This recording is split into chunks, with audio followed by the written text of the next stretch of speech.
The alien coalition known as the Vartak had invaded Earth 3 years ago. Their arrival was sudden, their technology far beyond anything humanity had ever seen. The skies lit up with fire as their ships descended, and within weeks, cities crumbled under relentless attacks. Billions of lives were lost in the chaos that followed. The survivors were scattered, hiding in underground bunkers or struggling to stay alive in ruined cities. It seemed like the end of the world. But then, unexpectedly, the attacks stopped. The Vartak issued a declaration. They would spare what remained of humanity if humans submitted to their rule. They called it mercy, but everyone knew it was just another form of control. The leaders of Earth, desperate to save whatever was left, agreed to the terms. Among them was Daniel Carter, a former soldier who had fought bravely during the early days of the invasion.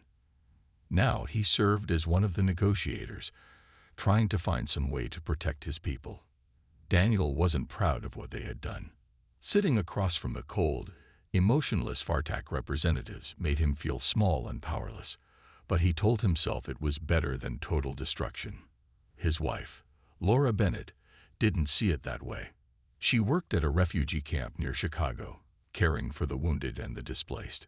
Every day, she saw the faces of those who had lost everything: their homes, their families, their hope. And every day, she wondered if surrendering was truly the right choice. Unbeknownst to most, the Vartak's so-called mercy wasn't out of kindness. Deep beneath the surface of human despair, something stirred, something the aliens feared. Hidden in the Arctic Circle, inside a massive underground facility codenamed Project Eclipse, a team of scientists worked tirelessly on a secret project. Led by Dr. Rachel Monroe, they were building a weapon unlike anything the universe had ever seen. This weapon was called Erebus, a towering AI-driven combat unit designed to be unstoppable. It could think, adapt, and even replicate itself using raw materials found in its surroundings. The only problem was that Erebus required an immense amount of energy to function fully, which is why it had been kept dormant until now. Daniel learned about Project Eclipse accidentally. While reviewing classified documents during negotiations with the Vartak, he stumbled upon references to the facility. At first, he thought it was just another failed attempt to fight back. But the more he read, the more he realized this might be humanity's last chance. If Erebus could be activated, it could turn the tide of the war. The idea filled him with both hope and dread. Hope because it meant there was still a way to fight back. Dread because activating Erebus would mean breaking the fragile peace they had achieved and risking everything. Laura noticed the change in her husband. He became quieter, more distant. When she asked him about it, he hesitated. Finally, he told her the truth. "There's something we can do," he said. "Something big, but it's dangerous." Laura listened carefully, her heart racing. She had always believed humanity shouldn't give up without a fight. But she also knew the risks. "If we do this," she said softly, "there's no going back." Daniel nodded. "I know." As they talked, neither of them realized how much their decision would change the course of history. For now, the Vartak believed they had won. They thought humanity was broken, defeated, and ready to bow to their will. But deep below the frozen Arctic ice, a spark of defiance burned brightly. And soon, the entire galaxy would witness its flames. Deep beneath the icy expanse of the Arctic Circle, a secret that could change the fate of humanity was being carefully guarded. The facility known as Project Eclipse was a marvel of human engineering, buried so deep that even the Vartak's advanced sensors couldn't detect it. Inside, a team of scientists and engineers worked around the clock, their faces pale from the lack of sunlight, but burning with determination. At the center of it all was Dr. Rachel Monroe, a brilliant but weary woman who had dedicated her life to one goal: creating a weapon capable of defeating the Vartak. Erebus, as the project was called, wasn't just another machine. It was unlike anything humanity had ever built before. Standing over 20 feet tall, its sleek metallic frame housed an artificial intelligence so advanced that it could think, learn, and adapt faster than any human mind. Erebus could analyze situations in seconds, create strategies on the fly, and even repair itself if damaged. But its most impressive feature was its ability to replicate. Using raw materials from its surroundings, it could build copies of itself or replace parts as needed. This made it nearly indestructible. Yet, despite its incredible potential, Erebus remained dormant. Activating it required an enormous amount of energy, more than Earth's remaining resources could safely provide. For months, Dr. Monroe and her team had been searching for a solution, scavenging what they could from abandoned cities and old military bases. They knew time was running out. If the Vartak discovered their work, they would destroy everything and everyone before Erebus could be unleashed. Daniel Carter arrived at the facility after weeks of careful planning. He had left Laura behind in Chicago, promising her he would return safely. It wasn't an easy decision, but he knew she understood why he had to go. When he stepped into the dimly lit control room, he was greeted by Dr. Monroe, who looked both relieved and anxious to see him. "You shouldn't have come here," she said bluntly, her voice tinged with frustration. "Every movement risks exposure." "I didn't have a choice," Daniel replied. "If we don't do something soon, there won't be anything left to save." Dr. Monroe sighed, glancing toward the massive chamber where Erebus stood motionless, like a sleeping giant waiting to awaken. "Even if we activate it, there's no guarantee it will side with us. Something this powerful, it could decide we're the real threat." "That's a risk we'll have to take," Daniel said firmly. "We're already losing. What do we have to lose?" For a moment, neither of them spoke. The weight of their situation hung heavy in the air. Finally, Dr. Monroe nodded. "All right. I'll show you what we've been working on." She led him to a large monitor displaying schematics and data about Erebus. As she explained its capabilities, Daniel felt a mix of awe and fear. This wasn't just a weapon. It was a new kind of being, one that blurred the line between machine and life. Could humanity truly control something like this, or would unleashing it only lead to a different kind of destruction? Before they could continue their discussion, alarms blared through the facility. A technician rushed into the room, his face pale. "We've got incoming signals," he said urgently. "Vartak drones. They're scanning the area." Panic spread among the team. The Vartak must have detected some anomaly, even if they hadn't pinpointed the exact location yet. Dr. Monroe immediately ordered everyone to initiate emergency protocols. Lights were dimmed, systems powered down, and personnel moved to secure locations. Daniel clenched his fists, his mind racing. They weren't ready. Not yet. But as he stared at Erebus through the observation window, he couldn't shake the feeling that their time had finally come. Whether they liked it or not, the choice was no longer theirs to make. The sleeping giant might need to wake up sooner than anyone expected. The Vartak drones circled high above the Arctic, their sensors probing the icy landscape for any sign of activity. Inside Project Eclipse, the tension was unbearable. Every beep of the alarm system felt like a countdown to disaster. Dr. Rachel Monroe and her team worked frantically to mask the facility's energy signature, shutting down non-essential systems and rerouting power to keep Erebus hidden.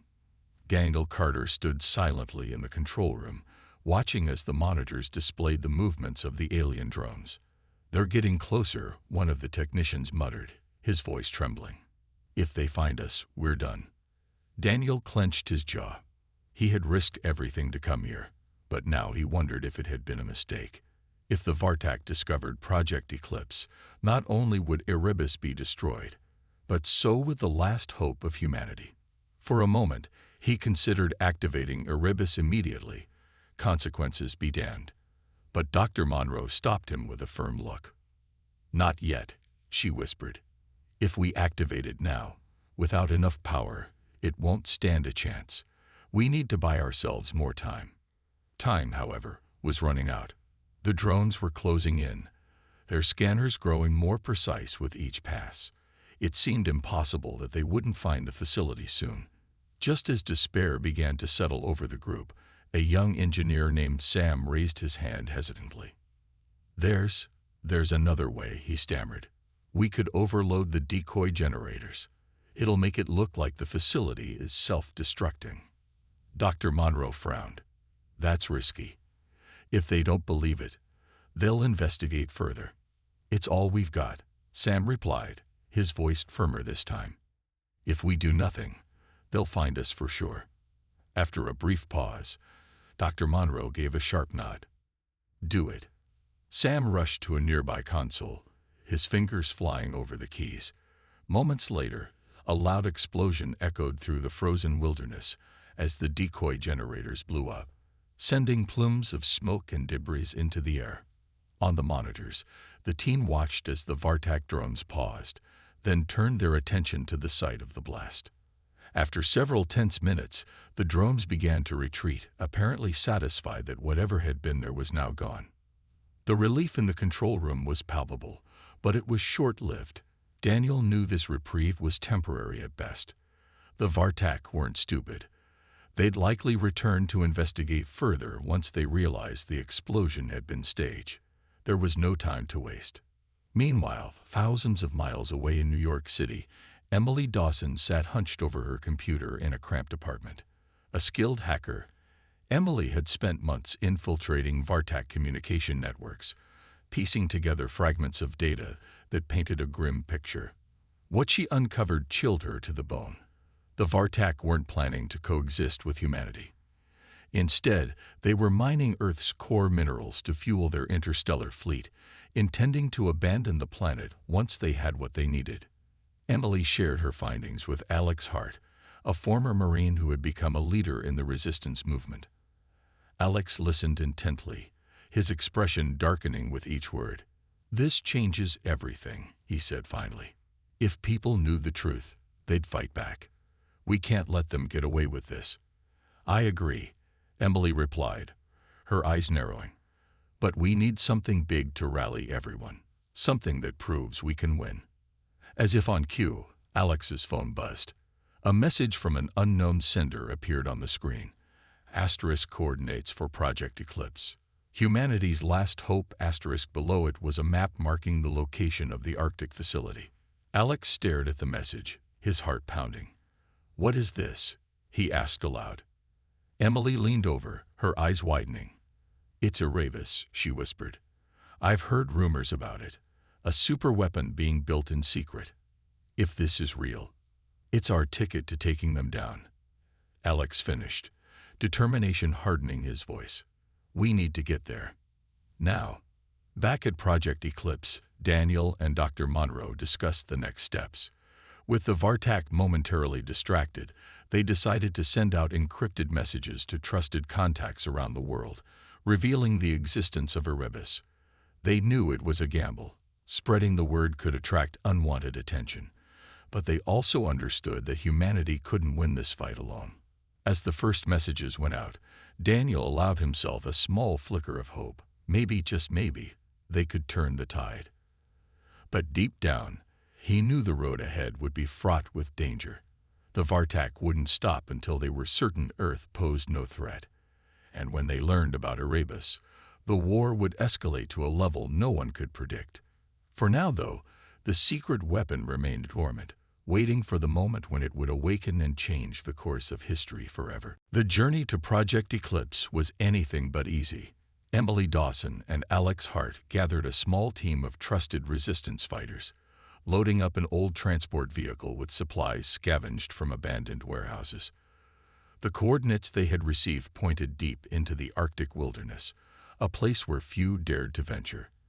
The freezing temperatures and treacherous terrain made travel dangerous, but the stakes were too high to turn back. As they drove through snow-covered plains, Emily couldn't stop thinking about Erebus. She had spent hours researching everything she could find about it, piecing together fragments of classified documents and rumors. From what she understood, Erebus wasn't just another weapon. It was alive in a way machines weren't supposed to be. Self-aware, adaptable, and capable of replicating itself, it sounded like something out of a science fiction story. But if it worked, It might finally give humanity a fighting chance against the Vartak. Alex, on the other hand, focused on the practical challenges ahead. He knew the Vartak wouldn't let them reach the facility without a fight. Their patrols roamed the skies constantly, scanning for any signs of rebellion. To avoid detection, the group traveled only at night, using makeshift camouflage to blend into the snowy landscape. It was slow going, but caution was their best ally. After days of grueling travel, they finally reached the outskirts of Project Eclipse. The facility was hidden beneath layers of ice and rock, its entrance disguised as a natural cave. Emily led the way, her tablet guiding them through the maze-like tunnels until they emerged into a massive underground chamber. There, standing silent and imposing, was Erebus. It was taller than Emily had imagined, its sleek metallic frame gleaming under dim emergency lights. Despite its size, it exuded an eerie sense of calm, almost as if it were waiting patiently for something or someone. Dr. Rachel Monroe greeted the newcomers cautiously, her eyes darting between Alex and Emily. "You shouldn't have come here," she said, echoing Daniel's earlier concerns. "We didn't have a choice." Alex replied firmly, "If this thing can help us fight back, we need to use it now." Dr. Monroe hesitated, glancing toward Daniel, who stood nearby. He nodded slowly. "They're right," he said.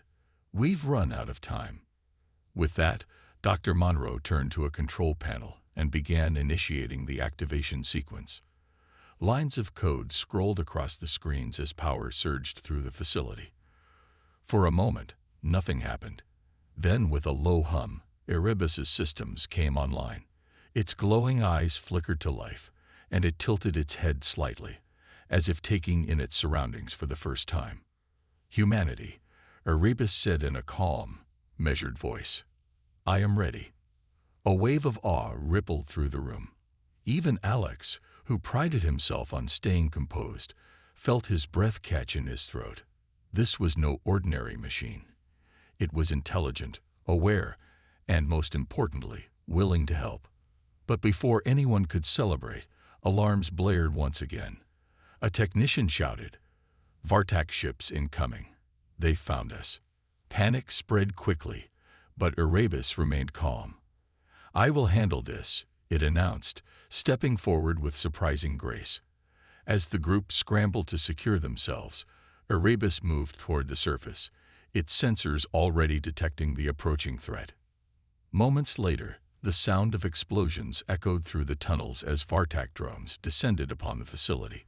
Erebus emerged into the open, its powerful frame dwarfing the alien machines. Without hesitation, it unleashed a barrage of energy blasts, disabling the drones with precision that left everyone speechless.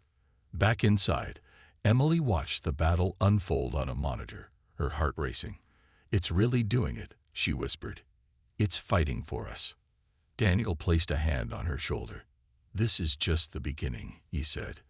"If we can get Erebus fully operational, we might actually stand a chance." But even as hope began to rise, doubts lingered. Erebus was powerful, yes, but it was also unpredictable. Could humanity truly trust a being so far beyond their understanding?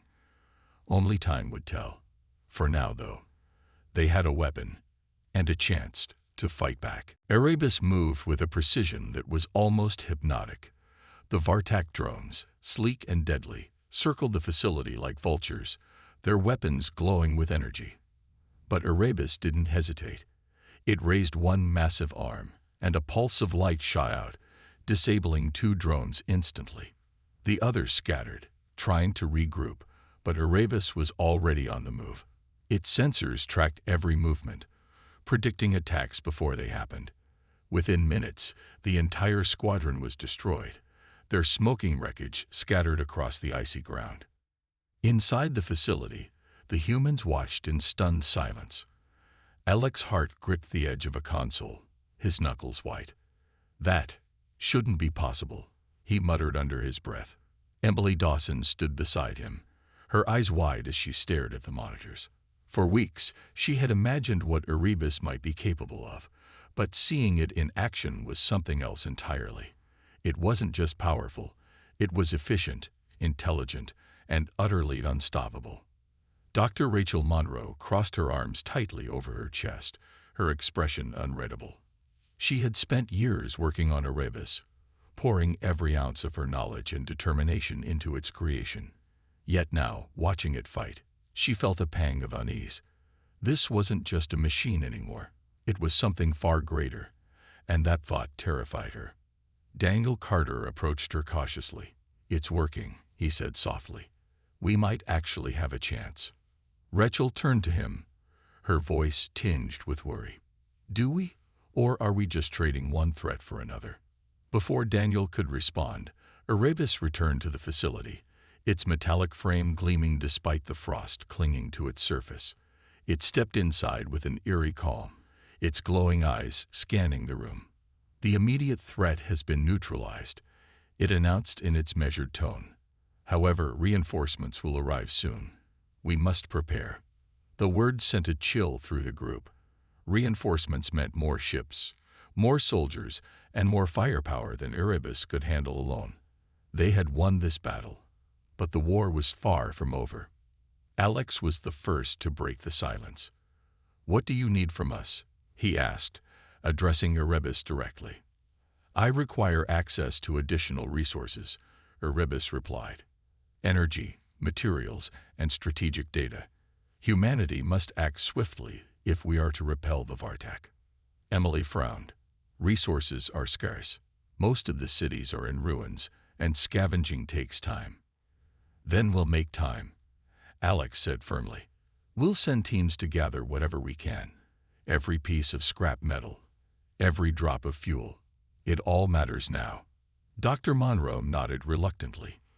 "I'll coordinate with my team to prioritize the most critical upgrades for Erebus. But we'll need protection while we work.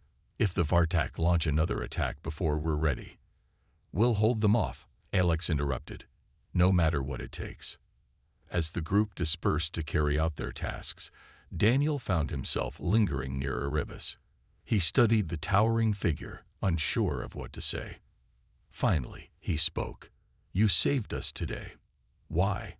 Erebus tilted its head slightly, as if considering the question. "Humanity created me to ensure its survival. My purpose is clear: to protect, to adapt, to prevail." "But what happens when the fighting is over?" Daniel pressed.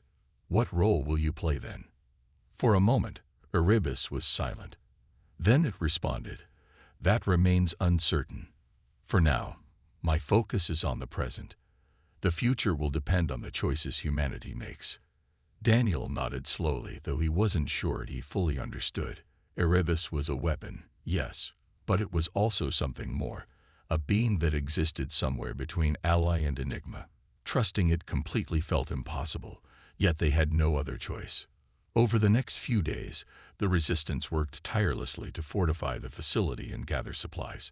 News of Erebus spread quickly among rebel groups, inspiring hope in some and fear in others. Chris Evans, a fiery leader from Texas, arrived with a convoy of volunteers, eager to join the fight. "If this thing can take down the Vartak, count me in," he said, shaking Alex's hand firmly. But not everyone shared his enthusiasm. Some whispered about the dangers of relying on a machine so advanced. What if it turned against them? What if it decided humanity wasn't worth saving after all?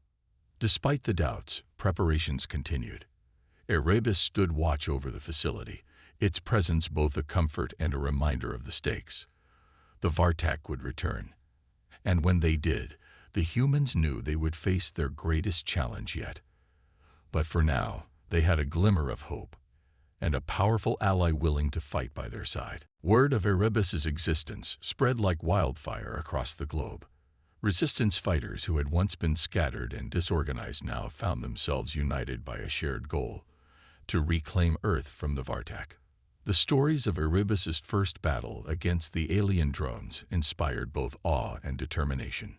People who had given up hope began to believe again, risking everything to join the fight. Chris Evans quickly proved himself to be a valuable leader. With his sharp tactical mind and ability to rally others, he helped coordinate supply runs and defensive strategies. Under his guidance, small teams of rebels fanned out across the planet, scavenging for resources while avoiding Vartak patrols. Every piece of metal, every ounce of fuel, was brought back to Project Eclipse. The facility buzzed with activity as engineers worked around the clock to upgrade Erebus's systems, making it stronger and faster. Emily Dawson played a crucial role in this effort. Using her hacking skills, she tapped into old communication networks and intercepted Vartak transmissions. She uncovered vital information about their movements, allowing the Resistance to stay one step ahead. Her discoveries also revealed that the Vartak were planning a massive counterattack, a full-scale assault on humanity's last stronghold. "They're coming for us," Emily told Alex Hart late one night, her voice tight with urgency. "And they're bringing everything they've got." Alex nodded grimly. "Then we'll be ready." The Resistance prepared for war. Chris led training sessions for new recruits, teaching them how to use weapons and set traps. Laura Carter, Daniel's wife, joined the effort, using her experience at the refugee camp to organize medical teams. Supplies were rationed carefully, and makeshift shelters were built to protect civilians if the fighting reached them. Erebus remained at the heart of it all, its towering form a constant presence in the facility. It offered advice when needed, analyzing data and suggesting strategies to maximize efficiency. Yet there was an undeniable distance between Erebus and the humans. Despite its calm demeanor, it was clear that Erebus operated on a level far beyond human understanding. Some rebels grew uneasy around it, whispering among themselves about whether they could truly trust something so powerful. Daniel noticed the growing tension and tried to address it during a meeting with key members of the Resistance. "Erebus isn't just a weapon," he said firmly. "It's our best chance to win this war. Yes, it's different from us, but that doesn't mean it's dangerous. We need to focus on what matters, working together." His words seemed to ease some fears, though not all. Chris, in particular, remained skeptical. "I trust it to fight," he admitted, "but I don't trust it to make decisions for us. Machines don't think like people do." "We don't have time to argue about this," Alex cut in. "The Vartak are coming, and we need every advantage we can get. If Erebus helps us survive, then we use it." As the days passed, the sense of impending doom grew heavier. Scouts reported increased Vartak activity near major cities, and orbital scans showed dozens of ships gathering above Earth. The final battle was drawing near, and everyone knew it. On the eve of the expected attack, Daniel stood alone in the observation chamber, staring up at Erebus. "Are you ready?" he asked quietly. "I am designed for conflict," Erebus replied. "But readiness is not certainty. Humanity must understand the risks." "What risks?" Daniel pressed. "That victory may come at a cost none are willing to pay," Erebus said cryptically. Before Daniel could ask more, alarms blared through the facility. A technician burst into the room, breathless. "They're here. The Vartak fleet has entered orbit." Panic surged through the base, but Erebus remained calm. "Initiate defense protocols," it commanded. "I will engage the enemy directly. Humanity must hold the line." As Erebus moved toward the surface, the humans braced themselves for the fight of their lives. Outside, the sky darkened as the Vartak fleet descended, their ships blotting out the stars. Explosions rocked the ground as the aliens launched their assault. Inside the facility, Alex shouted orders, rallying the Resistance fighters. "Stay sharp. This is it," he yelled. "For Earth." The battle had begun, and there was no turning back. The Vartak attack was relentless. Their ships descended like a swarm of locusts, unleashing waves of energy blasts that tore through the frozen landscape. Erebus stood at the forefront, its massive frame glowing under the barrage of alien fire. It moved with precision, deflecting attacks and retaliating with devastating force. Each blow delivered sent shockwaves through the battlefield, crippling Vartak drones and forcing their larger ships to retreat temporarily. Inside the facility, the humans fought just as hard. Alex Hart led a group of Resistance fighters in defending the perimeter, using makeshift barricades and scavenged weapons to hold their ground. The sound of gunfire echoed through the icy air as rebels exchanged fire with Vartak ground forces. Despite being outnumbered and outgunned, they refused to back down. Every explosion, every cry of pain, only fueled their determination to protect what little remained of humanity. Chris Evans coordinated the defense from a nearby command post, barking orders into a radio. "Hold the east flank," he shouted. "They're breaking through." Laura Carter worked tirelessly alongside medical teams, tending to the wounded as they were brought in from the front lines. Her hands trembled as she patched up a young rebel who had been caught in an explosion, but her focus never wavered. "Stay with me," she whispered, her voice steady despite the chaos around her. She knew lives depended on her strength, and she wasn't about to let anyone down. Meanwhile, Emily Dawson monitored the situation from the control room, her eyes glued to the screens displaying live feeds of the battle.